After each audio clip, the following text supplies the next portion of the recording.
What's up guys, Chili Dog here with the Loam Wolf, and today we're gonna be doing a review. We're gonna be looking at the Mondraker Dusk R and Dusk RR. And what's actually kind of cool about this is that they sent us both builds of this bike. So we're gonna be doing something that isn't normal here, which is that we get to review multiple specs of the same bike. So let's dive into this thing. Really excited to show you guys this bike and get the dirt on how this thing stacks up.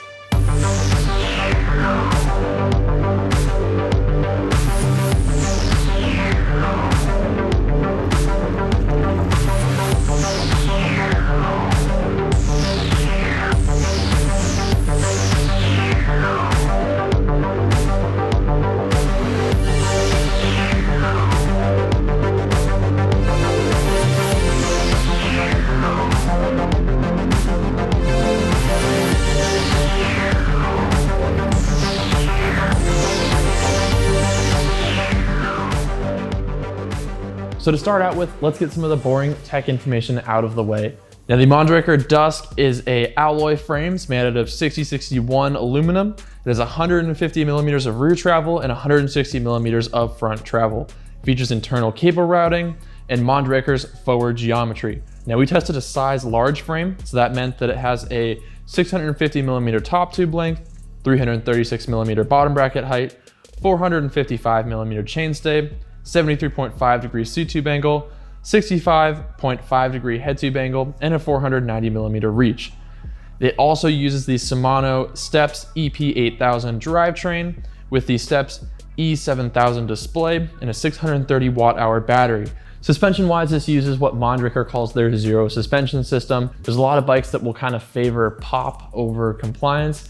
This one definitely favors compliance over pop, but we'll get more into that later as we kind of talk about our riding input on this bike.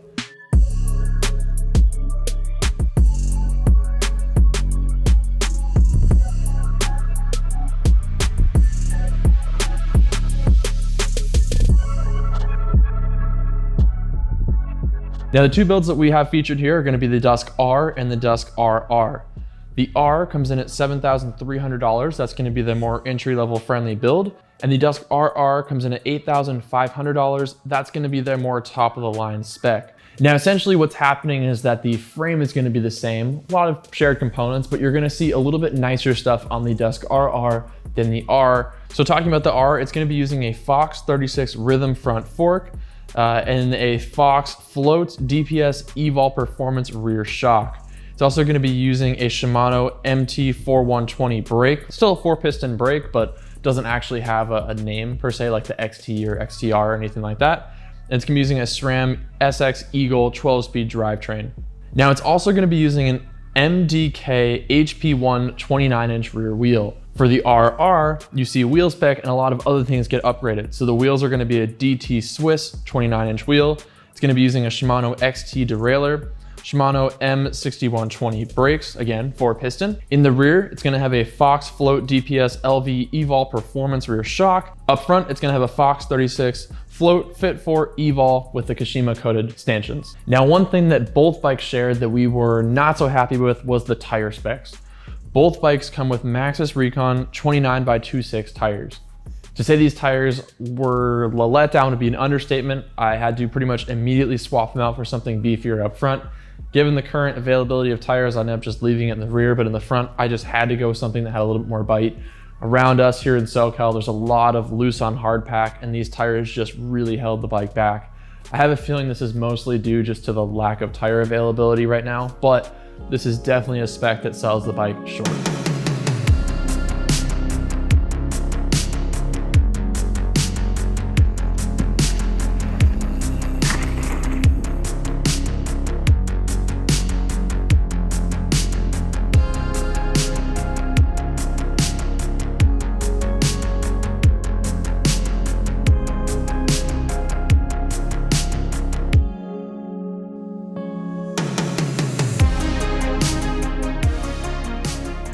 Now, before we get into comparing the two builds, let's just talk about this bike as a whole.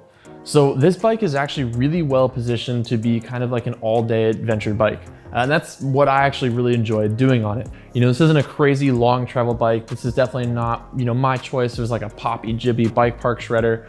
But what this bike is awesome at is just exploring. It has a really good, comfortable geo for long adventures. It's got a nice long rear end for good grip and good traction. And this has plenty of battery life to get you to wherever you need to go. Now the 650 watt-hour battery on this bike is about right for what you would see at this price point. For example, the Specialized Levo Comp for almost the same price is going to have a 700 watt-hour battery, so just a hair bigger, but 650 is going to be a good balance of weight and range on the bike. And like I mentioned earlier, you can actually expand that to an even larger battery should you find it necessary. With the 65.5 degree head tube angle, this bike was plenty happy in the steeps. I think this bike does a really good job of balancing kind of the extremes. It's gonna sit nicely in the middle. It does have a little bit longer front end because of Mondraker's kind of forward geometry ethos, where they have a really long front end on the bike to give the rider more room. Being 6'3", I really enjoyed that. I know some shorter riders might find that to be a little bit long, even on the smaller sizes. But I personally find that it gives you a lot of room for kind of pushing the bike around, having comfortability, especially long days in the saddle. It just kind of puts you in a really comfortable seating position on this bike. Now, the one place that the Dusk felt a little bit short in my book was in its playfulness on the trail. It isn't the most jibby, poppy bike. I spent a lot of time on the Specialized Levo, and I found that that bike, you know, despite being e-bike weight, is plenty happy to pop, jib, play all around the trail.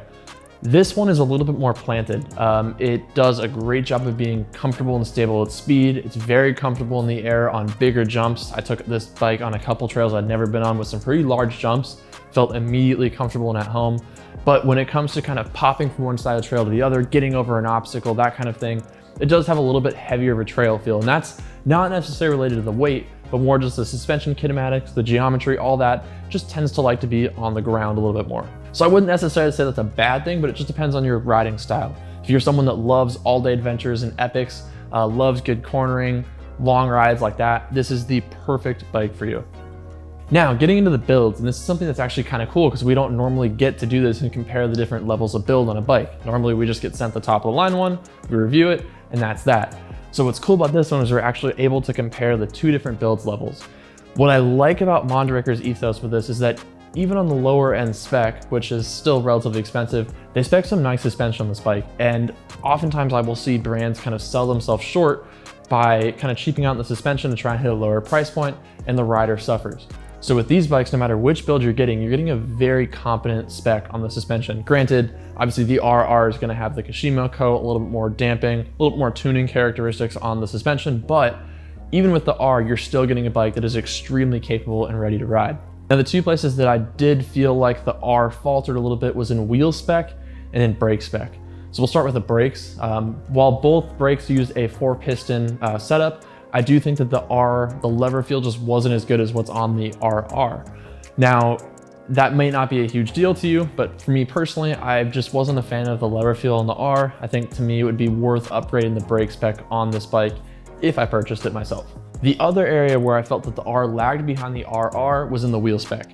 The RR is going to be using a DT Swiss wheel, and aside from the name brand, it's going to be a lot stiffer on the trail. I noticed that when I was loading into corners, kind of snapping out of things, the RR had a much more responsive feel, and I felt much more confident in pushing on those wheels. Whereas with the R, I definitely felt a lot more flex. I was a little bit more hesitant on that wheel set.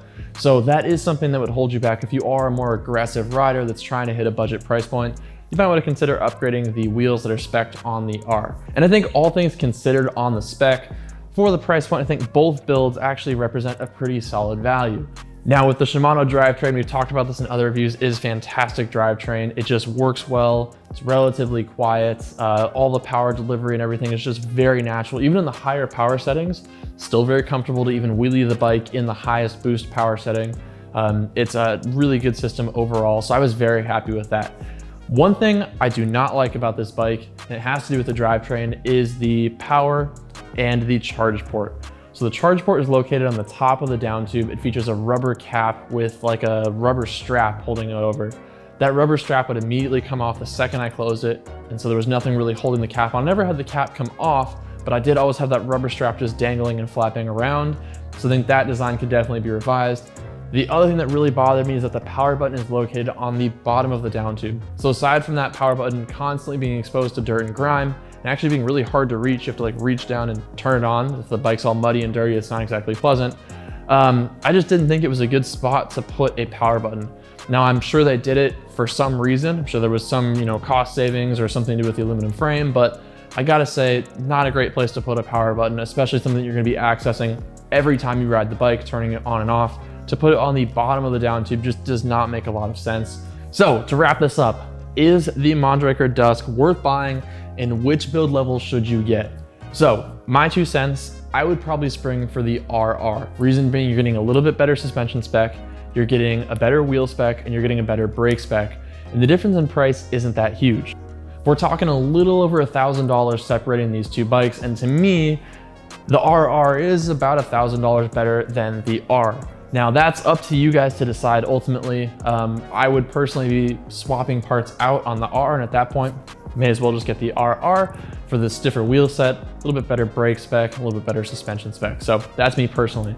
I'd say overall, this bike though is a really strong setup. Overall, really good feeling bike. Love the forward geometry. Really nice job of kind of sitting in the middle. I feel like a lot of e-bikes are kind of experimenting with the extremes right now as the genre kind of develops, pushing it a little bit too slack, a little bit too whatever. This one kind of had that Goldilocks feel of just being nice, comfortable in the middle. Overall, I just feel like this bike does a really good job of kind of hitting the sweet spots to be a really good trail and adventure rig. It's not the slackest, it's not the longest, it's not the whateverest. It doesn't have the most travel. But what it does do is just a really good job of being a good daily bike. If you were looking to just explore your local trail network, you're not looking to do anything too crazy, this is an awesome choice for you. That said, it can still handle some really technical trails. I had no problem blasting this thing through rock gardens, some big jumps, all that stuff. It's well at home, but it really finds its sweet spot just doing long adventure rides, cruising around, basically tackling whatever's in front of it without issue. I also want to give Flyride Bikes a huge thank you for giving us a chance to review and test these bikes for all of you guys. So that is a review of the Mondraker Dusk R and Dusk RR. Let us know if you have any questions below. We'll be happy to help out. Thank you so much. Head over to theloamwolf.com if you have any more questions. We got tons of reviews on different bikes, and we even got a full e-bike shootout comparing all the different bikes that came out this year. So thank you guys so much for watching. Appreciate it, and see you guys on the next video.